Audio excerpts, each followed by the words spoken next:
नमस्कार शेतकरी मित्रांनो, आजच्या व्हिडिओमध्ये आपण तूर पिकाला कधी फवारणी घ्यायची, लागवडीनंतर किती दिवसांनी घ्यायची, त्याचबरोबर कोणकोणत्या रोगाचं नियंत्रण, उदाहरणार्थ अळी किंवा जास्तीची फुटवे कशासाठी आपल्याला ही फवारणी घ्यायची याबद्दल सविस्तर माहिती या व्हिडिओच्या माध्यमातून आपण पाहणार आहोत. शेतकरी मित्रांनो, साधारणपणे तूर पिकाला लागवडीनंतर 21 दिवस झाल्यानंतर किंवा एका महिनाभराचे पीक झाल्यानंतर आपल्याला पहिली फवारणी घ्यायची आहे. आता पहिल्या फवारणीमध्ये आपल्याला कोणकोणत्या औषधांचा वापर करायचा, तर एक चांगल्या दर्जाचं अळीनाशक, त्याचबरोबर फुटवे किंवा वाढीसाठी एक एक चांगल्या दर्जाचं आपल्याला एक टॉनिक आणि त्याचबरोबर स्टिकर वापरायचं आहे. शेतकरी मित्रांनो, इमामेक्टिन बेंझोएट 5% घटक असलेलं कुठलंही कीटकनाशक तुम्ही वापरू शकता. उदाहरणार्थ प्रोक्लेम 10 ते 12 ग्रॅम प्रति 15 लिटर पंप तुम्हाला वापरायचा आहे.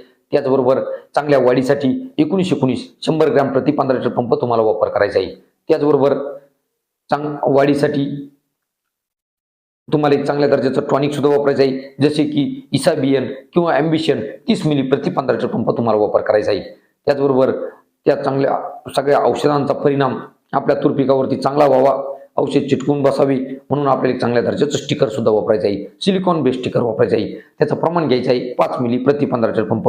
अशा पद्धतीचं कॉम्बिनेशन करून आपल्या तूर पिकाला ही पहिली फवारणी आपल्याला करायची आहे. अशा पद्धतीने शेतकरी मित्रांनो, जर फवारणी केली तर निश्चितच आपल्या पिकाला फायदा होत असतो. धन्यवाद.